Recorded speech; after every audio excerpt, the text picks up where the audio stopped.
Heart അറ്റാക്കിൻ്റെയോ സ്ട്രോക്കിൻ്റെയോ kidney ഫെയിലിയറിൻ്റെയൊക്കെ മുഖ്യ കാരണം എന്താണെന്ന് ചോദിച്ചാൽ മെഡിക്കൽ വിദ്യാർത്ഥികളും മെഡിക്കൽ റെസിഡൻസുമൊക്കെ ഒരുപക്ഷെ ആദ്യം പറയുവാൻ സാധ്യത ഹൈ കൊളസ്ട്രോൾ എന്നോ ഹൈ ബ്ലഡ് പ്രഷർ എന്നോ ഒക്കെ ആയിരിക്കും.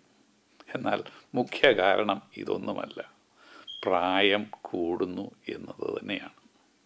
നെഞ്ചുവേദനയുമായിട്ട് എമർജൻസി റൂമിൽ ഒരു 18 വയസ്സുകാരൻ എത്തിക്കഴിഞ്ഞാൽ അയാളെ പരിശോധിക്കുന്ന സാവധാനതയോടുകൂടി ആയിരിക്കുകയില്ല ഒരു 65 വയസ്സുകാരൻ അതേ നെഞ്ചുവേദനയുമായി എത്തിയാൽ ഞാൻ പരിശോധിക്കുന്നതും ടെസ്റ്റുകൾ നടത്തുന്നതും. 18 വയസ്സുകാരനേക്കാൾ അനേക മടങ്ങ് 65 വയസ്സുകാരന് ഹാർട്ട് അറ്റാക്ക് ഉണ്ടാകുവാൻ റിസ്ക് ഉള്ളതിനാലാണ് ഇത്. പ്രായം പ്രധാന റിസ്ക് ഫാക്ടറായ മറ്റൊന്നിനെ കുറിച്ച് കൂടി എന്ന് പറയാം. ഫോൾസ്, പിടച്ചു വീഴുന്നതിനുള്ള സാധ്യത പ്രായം കൂടുന്നതിനനുസരിച്ച് വർദ്ധിച്ചുകൊണ്ടിരിക്കുന്നു. ഫോൾസിനെ സംബന്ധിച്ച് അമേരിക്കയിലെ ചില സ്ഥിതിവിവര കണക്കുകൾ ഞാൻ പറയാം.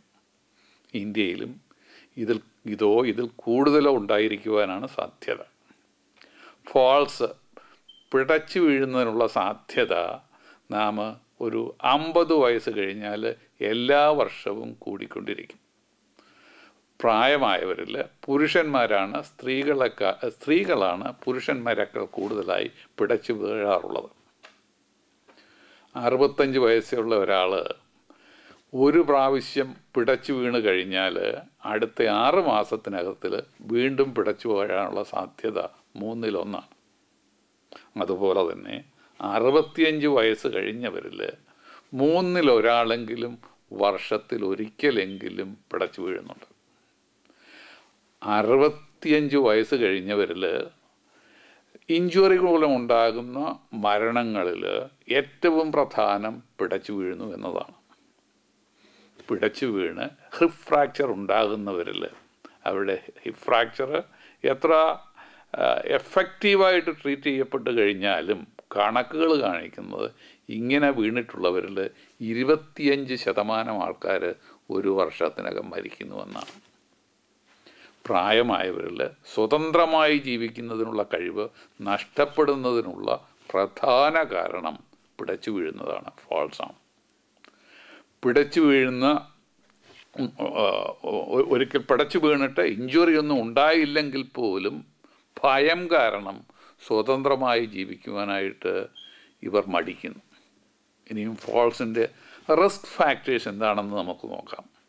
ഒന്നാമതായി, പ്രായം കൂടുമ്പോൾ എല്ലുകൾക്കുണ്ടാകുന്ന ഓസ്റ്റിയോസ്പോറോസിസ് മൂലമുണ്ടാകുന്ന ബലക്ഷയമാണ്. പ്രായമായവരിലുണ്ടാകുന്ന hormone changes, calcium, vitamin D ഇവയ്ക്കുണ്ടാകുന്ന ഡെഫിഷ്യൻസി, ഇതെല്ലാം ഓസ്റ്റിയോപോറോസിസിന് കാരണമായി തീരുന്നു. ഇതിനുള്ള പരിഹാരം പ്രായമായവർ, പ്രത്യേകിച്ച് സ്ത്രീകൾ, ആവശ്യത്തിന് കാൽസ്യം ഭക്ഷണത്തിലൂടെ ലഭ്യമാക്കുക എന്നതാണ്. പാല്, തൈര്, മത്സ്യം, പ്രത്യേകിച്ച് ഷെൽ ഫിഷസ്, സസ്യങ്ങളിൽ ബ്രോക്കോളി, സോയാബീൻസ്, ടോഫു, ആൽമണ്ട് തുടങ്ങിയ അനേകം സസ്യാഹാരങ്ങളിൽ ആവശ്യത്തിന് കാൽസ്യം ധാരാളമായിട്ട് തന്നെ അടങ്ങിയിരിപ്പുണ്ട്. ഭക്ഷണത്തിലൂടെ ആവശ്യമായ കാൽസ്യം ലഭിക്കുന്നില്ലെങ്കിൽ കാൽസ്യം ടാബ്ലറ്റായിട്ട് കഴിക്കേണ്ടി വരും. വൈറ്റമിൻ ഡി ഡെഫിഷ്യൻസി ഇന്ന് ഇന്ത്യക്കാരിൽ വളരെ സാധാരണമായിട്ട് കാണുന്നു. എല്ലിന് ഉണ്ടാകുന്ന ബലക്ഷയത്തിൻ്റെ പ്രധാന കാരണങ്ങൾ ഒന്നാണ്. വേണ്ടത്ര സൂര്യപ്രകാശമില്ലാതെ എയർ കണ്ടീഷൻ മുറികളിൽ കഴിയേണ്ടി വരുന്നവരിലാണ് ഇത് കൂടുതലായി കാണുന്നത്. ഇന്ത്യക്കാരിൽ, പ്രത്യേകിച്ച് പ്രവാസി ഇന്ത്യക്കാരിൽ, സമ്പന്നരായ ഇന്ത്യക്കാരിൽ ഈ വൈറ്റമിൻ ഡെഫിഷ്യൻസി ധാരാളമായി കാണുന്നു, ഡി ഡെഫിഷ്യൻസി ധാരാളമായി കാണുന്നുവെന്ന് റിപ്പോർട്ട് ചെയ്യുന്നു. ബ്ലഡ് ടെസ്റ്റ് ചെയ്ത് വൈറ്റമിൻ ഡി ഡെഫിഷ്യൻസി ഉണ്ടെങ്കിൽ വൈറ്റമിൻ ഡി ഗുളികകൾ കഴിക്കേണ്ടതാണ്. വ്യായാമം ഇല്ലാത്തതാണ് ഫോൾസിൻ്റെ മറ്റൊരു കാരണം. വ്യായാമം വളരെ കുറയുമ്പോൾ മസിൽസിൻ്റെ ശക്തി കുറയുന്നു, ബോണ് ശക്തി കുറയുന്നു, ജോയിൻസിൻ്റെ ഫ്ലെക്സിബിലിറ്റി കുറയുന്നു, മസിൽ മാസ് കുറയുന്നു. ഇതെല്ലാം എല്ലൊടിയുവാനുള്ള സാധ്യത വർദ്ധിപ്പിക്കുന്നു. എല്ലാ ദിവസവും 15 മിനിറ്റെങ്കിലും വ്യായാമം ചെയ്യുക. നടക്കുകയോ സ്വല്പം നീന്തുകയോ ഒക്കെ ചെയ്താൽ മതിയാകും. ഇക്കാര്യത്തിൽ യോഗയും വളരെ പ്രയോജനകരമാണ്. വീഴ്ചകളുടെ മറ്റൊരു പ്രധാന കാരണം പ്രായമാകുമ്പോൾ കാഴ്ച കുറയുന്നുവെന്നാണ്. കാറ്ററാക്ട്സ് ആൻഡ് ഗ്ലോക്കോമ കണ്ണിനെ ബാധിക്കുന്ന പ്രായമായവരുടെ പ്രധാന രോഗങ്ങളാണ്. അതുകൊണ്ട് എല്ലാ വർഷവും ഒരു ഒഫ്തൽമോളജിസ്റ്റിനെ കണ്ട് കാഴ്ചയ്ക്ക് എന്തെങ്കിലും കുറവുണ്ടെന്ന് കണ്ടാൽ അത് കറക്റ്റ് ചെയ്യപ്പെടേണ്ടതാണ്. കണ്ണാടി വെച്ചാൽ മാത്രം പോരാ, അത് ക്ലീൻ ചെയ്യാനും മറക്കരുത്. മറ്റൊന്ന്, വീഴ്ച നമ്മൾ കഴിക്കുന്ന മരുന്നുകളുണ്ടാകാം. Sleeping tablets, nerve tablets, anti depressants, ചിലയിനം ബ്ലഡ് പ്രഷർ മെഡിസിൻസ്, ഇവയെല്ലാം വീഴ്ചയ്ക്ക് കാരണമായി തീരാം. അതുകൊണ്ട് നിങ്ങൾ കഴിക്കുന്ന മരുന്നുകളുടെ സൈഡ് എഫക്ട്സിനെ പറ്റി നിങ്ങൾ അറിഞ്ഞിരിക്കണം. പോളിഫാർമസി എന്ന് പറഞ്ഞാൽ 4 മരുന്നുകളിൽ കൂടുതൽ ദിവസം കഴിക്കേണ്ടി വരുന്നത് കൂടുതൽ അപകടമാണ്. നിങ്ങൾ കഴിക്കുന്ന എല്ലാ മരുന്നുകളും, പ്രിസ്ക്രിപ്ഷൻ ഇല്ലാതെ കഴിക്കുന്ന മരുന്നുകൾ ഉൾപ്പെടെ നിങ്ങൾ ഡോക്ടറെ കാണിച്ച് കുഴപ്പമൊന്നുമില്ല എന്ന് ഉറപ്പുവരുത്തണം. ഒരു ബ്രൗൺ ബാഗിൽ ഈ മെഡിസിൻസ് എല്ലാം കൊണ്ടുപോയി ഡോക്ടറെ കാണിച്ച് ചെക്കപ്പ് ചെയ്യണം.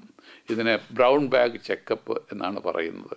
ഇതുമൂലം അനേകം അപകടങ്ങൾ ഒഴിവാക്കാനായിട്ട് സാധിക്കും.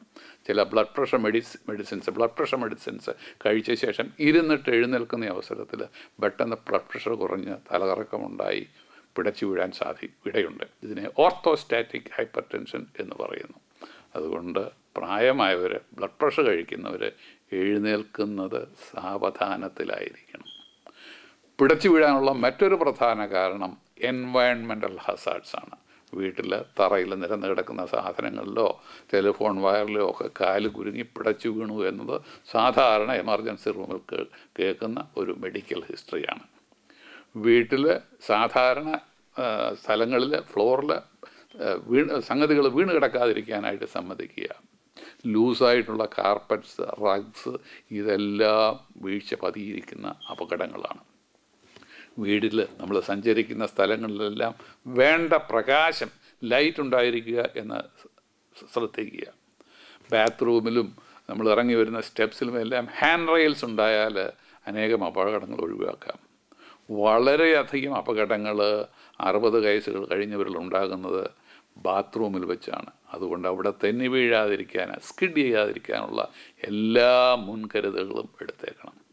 ഈ മുൻകരുതലുകളെല്ലാം എടുത്താലും പ്രായമായവരിൽ ഒരു ചെറിയ ശതമാനം വീണെന്നിരിക്കും. 2002 ജോൺ പോൾ II മാർപ്പാപ്പ അന്ത്യോക്യ സന്ദർശിച്ച അവസരത്തിൽ അന്ത്യോക്യ പാത്രിക്കസിൻ്റെ ക്ഷണപ്രകാരം മാർപ്പാപ്പയെ കാണുന്നതിനായി ഞാൻ മധ്യപൗരസ്ത്യ ദേശത്ത് പോയിരുന്നു. പ്രായമായി പാർക്കിൻസൺസ് ഡിസീസ് ബാധിച്ചിരുന്ന മാർപ്പാപ്പയെ സന്ദർശന വേളയിൽ എത്ര ശ്രദ്ധാപൂർവമാണ് പരിരക്ഷിച്ചിരിക്കുന്നതെന്ന് 2 ദിവസം നേരിൽ കാണുവാൻ എനിക്ക് സാധിച്ചു. പാർക്കിൻസൺ രോഗം കാരണം ഇറ്റലിയിൽ നിന്നുള്ളൊരു ന്യൂറോളജിസ്റ്റ് കൂടി അദ്ദേഹത്തിൻ്റെ കൂടെ എപ്പോഴും ഉണ്ടായിരുന്നു. ഒരു trained ACL advanced cardiac life support trained ആയിട്ടുള്ളൊരു നേഴ്സ്, എമർജൻസി ടെക്നീഷ്യൻ, എല്ലാ കാര്യങ്ങളും അടങ്ങിയ ഒരു എമർജൻസി കിറ്റ്, ഇതെല്ലാം മാർപ്പാപ്പയുടെ എപ്പോഴും ഉണ്ടായിരുന്നു. ആ ഇറ്റാലിയൻ ന്യൂറോളജിസ്റ്റ് ഇതിൽ പലതും എനിക്ക് വിവരിച്ചു തന്നു. ഇതിനും പുറമെ മാർപ്പാപ്പയുടെ എല്ലാ ചലനങ്ങളും ശ്രദ്ധിച്ചുകൊണ്ട് വൈദികരും കന്യാസ്ത്രീകളും നിൽപ്പുണ്ടായിരുന്നു. ഈ കാര്യം എല്ലാം ഉണ്ടായിരുന്നിട്ടും അടുത്ത വർഷം റോമിൽ വെച്ച് മാർപ്പാപ്പ പിടച്ചു വീണുവെന്നും കാല് ഉളുക്കിയെന്നും ഞാൻ പത്രത്തിൽ വായിച്ചു. ഒരു ഭക്തൻ പെട്ടെന്ന് അടുത്തെത്തിയ ദിവസത്തിൽ ആശീർവാദം നൽകാൻ വേണ്ടി മാർപ്പാപ്പ തിരിഞ്ഞതാണ് ഇതിന് കാരണം. ഞാനീ പറഞ്ഞതിൻ്റെ സാരം ഇതാണ്: വിവേകപൂർവ്വം ശ്രദ്ധിക്കുമെങ്കിൽ, ബുദ്ധിയോടുകൂടി വേണ്ട മുൻകരുതൽ എടുക്കുമെങ്കിൽ അനേകം പിടച്ച് ഫാൾസ് നമുക്ക് ഒഴിവാക്കുവാനായിട്ട് സാധിക്കും. എന്നാൽ ഈ കരുതലുകളെല്ലാം എടുത്താലും അപ്രതീക്ഷിതമായി പെട്ടെന്ന് കുറച്ച് പേര് പിടച്ച് വീഴും. അങ്ങനെയുള്ള സാഹചര്യങ്ങളിൽ കഴിയുന്നതും വേഗം ചികിത്സ ലഭ്യമാക്കുക എന്നതാണ് പെർമനൻറ്റ് ഡാമേജസും മറ്റപകടങ്ങളും ഒഴിവാക്കാനുള്ള പ്രധാന മാർഗം. ഇത് ചിക്കാഗോയിൽ നിന്ന് ഡോക്ടർ YP തോമസ്. വരുന്ന ആഴ്ചയും ഇതേ സമയം വീണ്ടും കാണാം.